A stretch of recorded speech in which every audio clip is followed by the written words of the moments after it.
Hello students, कैसे हैं आप लोग? आप सभी अच्छे होंगे। आपकी प्रिपरेशन भी अच्छी चल रही होगी, ऐसी मैं उम्मीद करती हूँ। ठीक, जैसा कि हमने कल भाषा परीक्षण के बारे में जाना, भाषा परीक्षण में कैसे क्वेश्चंस आते हैं, कहाँ से आते हैं, और कुछ मैंने आपको नवोदय में फतेह हासिल करने की कुछ टिप्स भी मैंने आपको दी। मैंने बताया आप लोगों को कि अगर आप चाह रहे हैं नवोदय में सिलेक्शन, तो भाषा परीक्षण और रीजनिंग वाला पोर्शन आपका बहुत ही स्ट्रांग होना चाहिए। ठीक, जैसे ही आफ्टर दिवाली दिवाली के जो आपके हॉलीडेज है ये खत्म होंगे, तो हम क्लासों को भी थोड़ा सा क्या कर देंगे, क्लासों का जो टाइम ड्यूरेशन है उसे हम बढ़ा देंगे। भाषा परीक्षण सिर्फ और सिर्फ, ये आपको ध्यान रखना है, सिर्फ पैराग्राफ पढ़ने से ही फतेह हासिल नहीं होगी। हमें कुछ वर्ड्स के अपोजिट्स जो हम पढ़ रहे हैं, जैसे मैंने आपको बताया 300 400 500 पैराग्राफ आप लोग कर लीजिए। 400 500 पैराग्राफ आप जब पढ़ेंगे, आप जब समझेंगे, तो आपको उसके अंदर कुछ शब्द ऐसे मिलेंगे जिनके समानार्थी आप बना सकें, जिनके अपोजिट वर्ड्स आप बना सके। बहुत सारे 4 5 6 तो मैंने ही पढ़ा दिए हैं, और आप यकीन माने 200 300 तो मैं भी करवा दूंगी आपको। तो आप थोड़ा सा इस चीज से कंटिन्यू रहें और करें, इसको करने की कोशिश करेंगे तो ही होगा। अगर आपको फिर भी प्रॉब्लम है, तो अभी जो स्टडी मटेरियल लॉन्च होने वाला है, आप उसके लिए भी रजिस्टर्ड करवा सकते हैं। ठीक, लेकिन वो 100 ही रहेंगे। 100 से ज्यादा बेटा मेरी कैपेसिटी नहीं है कि मैं प्रोवाइड करा सकूं। पहला ही साल है, पहले साल में मैं आपको इतना ही प्रोवाइड करवा पाऊंगी। चलिए, तो कल हम ये कौवे की एक कहानी पढ़ रहे थे, लेकिन इसके साथ मैं आपको कुछ चीजें और बताना चाहूंगी जो मैंने इसमें इंक्लूड की है ना।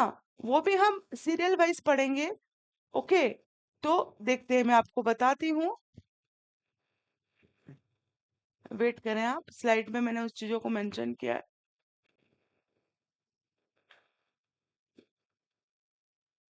निकाल रही हूँ ना आप लोगों के लिए ही। देखो, यहाँ पर आप देखेंगे व्याकरण संबंधी प्रश्न है।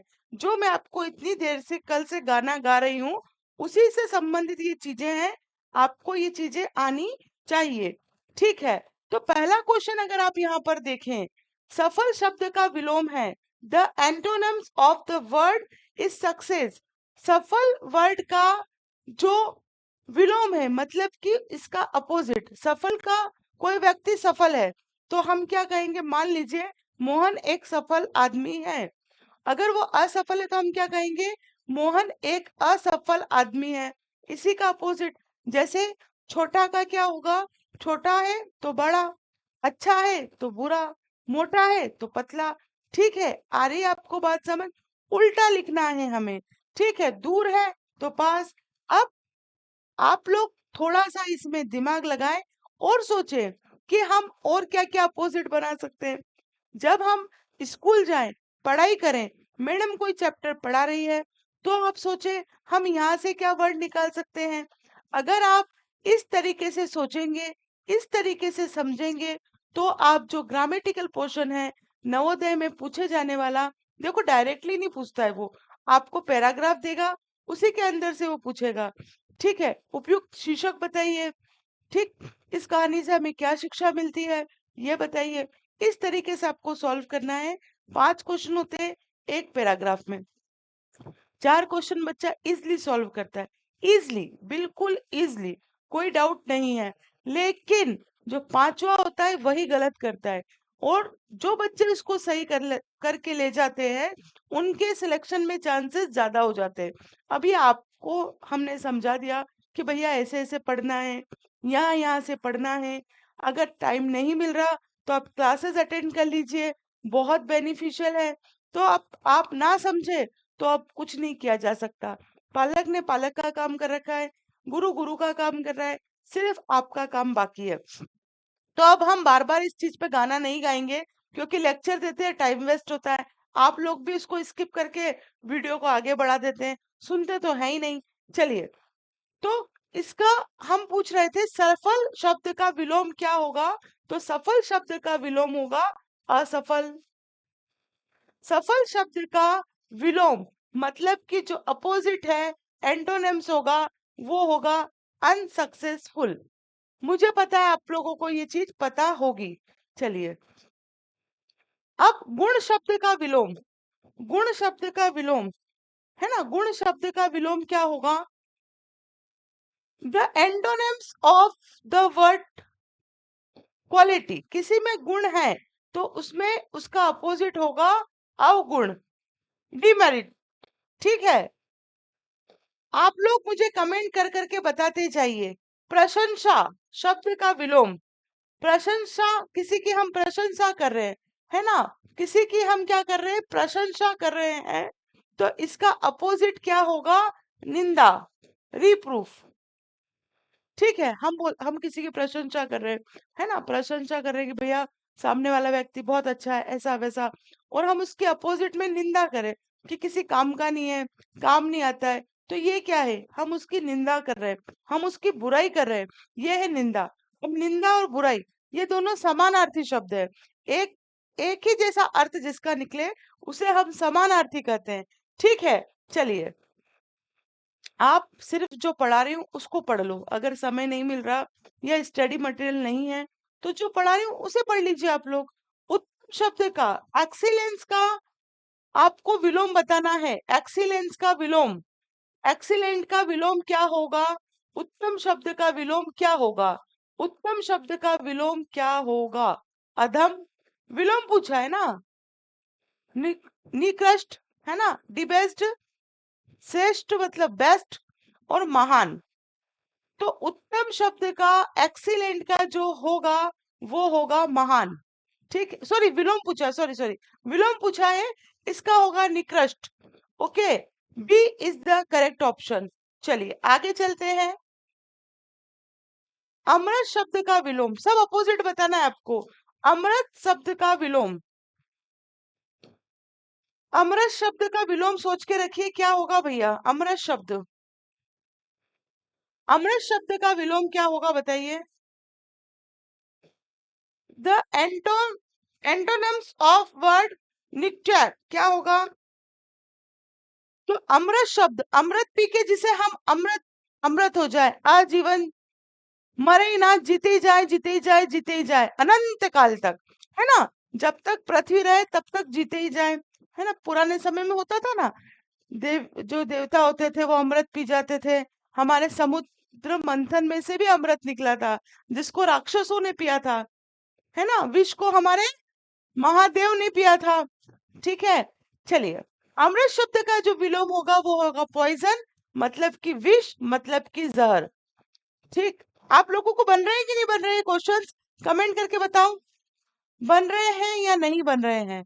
अब आ गए सैनोनिम्स, मतलब कि समान अर्थी, एक ही अर्थ का मतलब एक जैसा निकले। जैसे हम नभ को नभ बोलते हैं, आकाश बोलते हैं, इंग्लिश में स्काई बोलते हैं।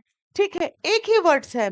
पानी को क्या बोलेंगे? वाटर बोलेंगे, है ना, नीर बोलेंगे, अग्नि, नीर, अग्नि का समानार्थी बताना है आपको। फायर का क्या बताना है? सिनोनिम्स।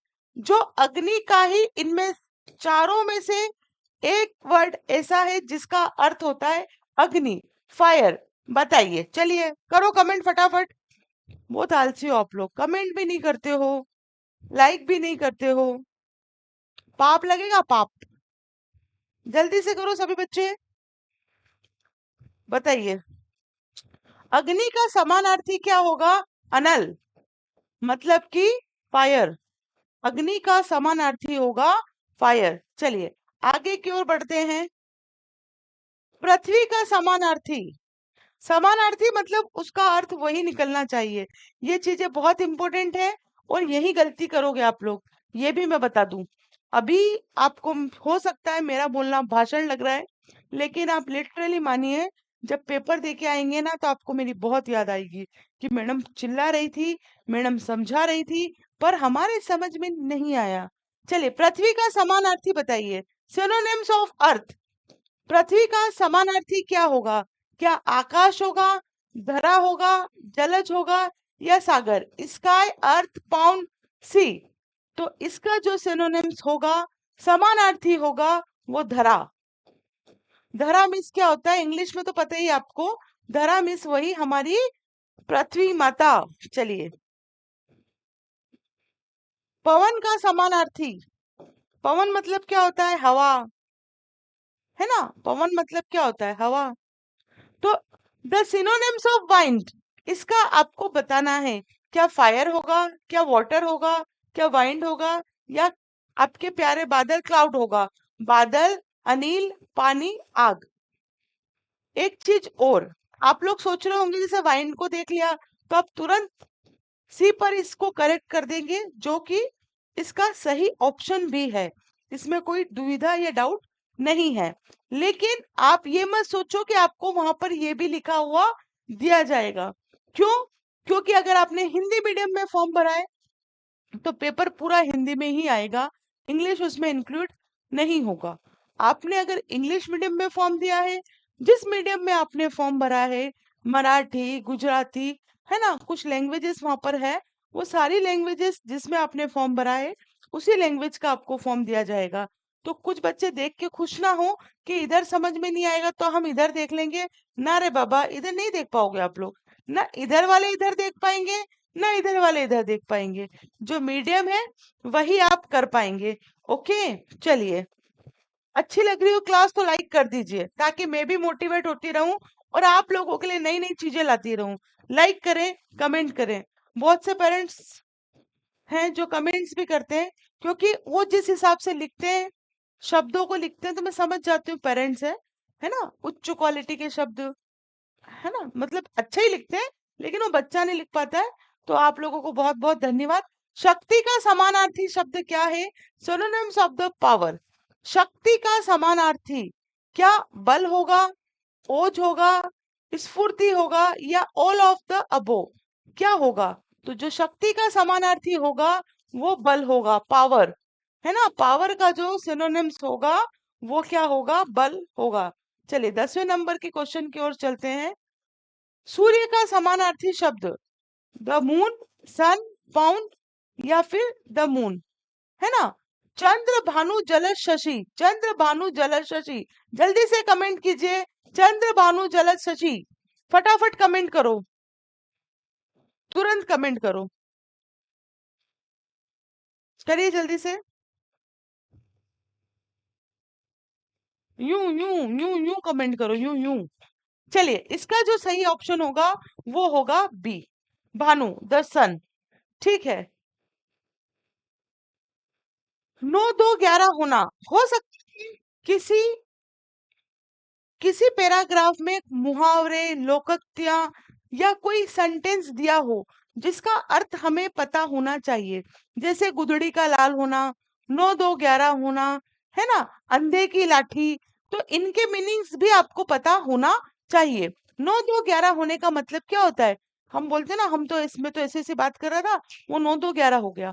9 2 11 मतलब कि उस स्थान को छोड़ देना, वहां से भाग जाना। तो यही यहाँ पर लिखा है। 9 2 11 होने मुहावरे का सही अर्थ क्या है? भाग जाना, गिनना, हिसाब करना, या उड़ जाना। To vanish, to calculate, to count, run away. तो इसका राइट आंसर क्या होगा मेरे प्यारे लालो? इसका राइट आंसर होगा भाग जाना। टुकड़ुक टुकड़ुक टुकड़ुक टुकड़ुक करके भाग जाना। चलिए आगे चलते हैं हम। आंखों का तारा, इसका क्या अर्थ है? आंखों का तारा,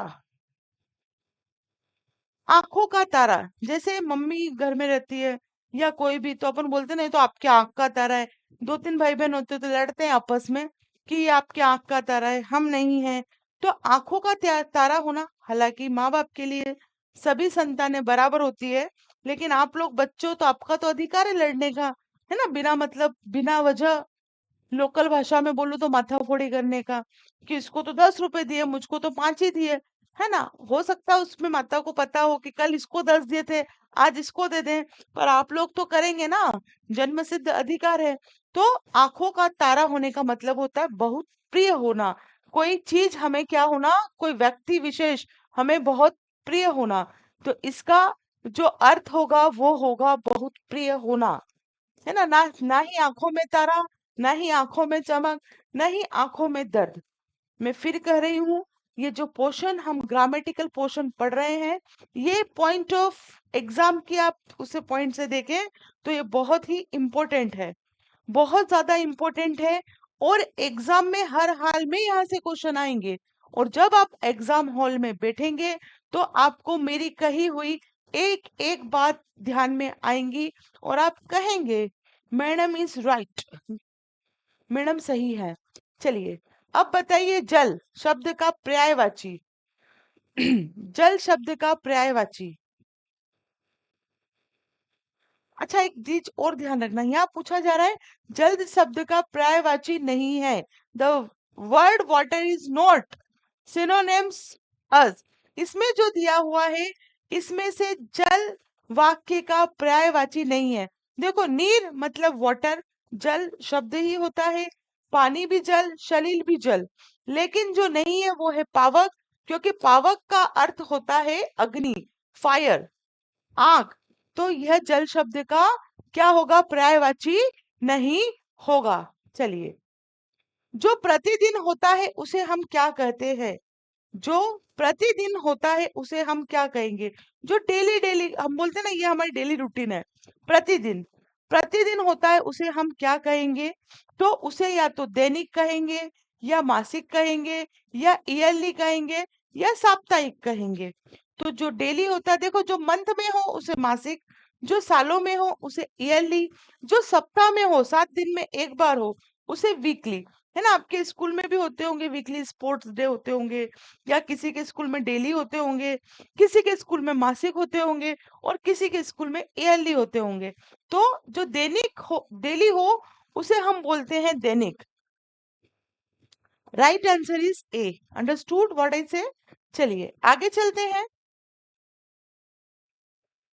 जिसके माता पिता ना हो उसे हम क्या कहेंगे? What is called who has no parents. जिसके माता पिता ना हो उन्हें हम क्या कहेंगे? बिना माता पिता के, विदाउट पेरेंट्स, या ऑर्फन, अनाथ, या फिर डिसेबल, या फिर हम हमेल, है ना, बेघर, होमले, ये गलत लिखा है बेटा, होमलेस आएगा, अनाथ।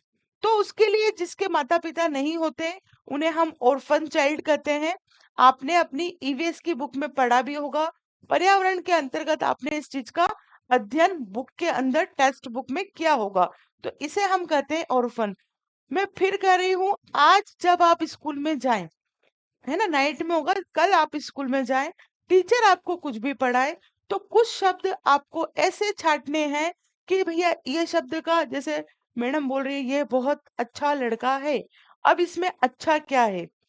अच्छा क्रिया है, विश्लेषण है, वर्ब, नाउन, एडजेक्टिव क्या है, वो हमें पता पता होना चाहिए, तब जाके सिलेक्शन होगा बेटा। सिर्फ पढ़ना पढ़ाना, सोच को आपको एक्सपांड करना होगा, विस्तृत करना होगा, अधिक से अधिक सोचना होगा, तब जाके आप नवोदय के सिलेक्शन में इलिजिबल होंगे। चलिए, 14 क्वेश्चन हमने सॉल्व कर लिए। अब बताइए, इसमें से करेक्ट क्या होगा? करेक्ट स्पेलिंग क्या होगी? करेक्ट शब्द क्या होगा? शुद्ध शब्द आपको बताना है। एक्यूरेट, तो इसमें एक्यूरेट होगा आशीर्वाद, है ना। बाकी सब जो लिखे हैं स्पेलिंग भी मिस्टेक है। वर्तनी, जिसको हम हिंदी में वर्तनी मिस्टेक कहते हैं, वो है, ठीक है। अब इसके आगे का हम जो है, ये ग्रामेटिकल पोर्शन हम कल से और इसको पढ़ेंगे, है ना। तो आप जुड़े रहिए, बने रहिए, और वीडियो को लाइक कर दो, कमेंट कर दो। आपके कोई फ्रेंड्स है जो इसकी प्रिपरेशन कर रहे हैं, आप उन्हें भी इसे सेंड कर दीजिए। ओके, तो मैं आशा करती हूँ आज की क्लास आपको बहुत अच्छी लगी होगी। क्लास दीपावली के बाद और इसका टाइम ड्यूरेशन बढ़ा दिया जाएगा, तब तक बने रहे मेरे साथ। जय हिंद, जय Bharat, thank you very much.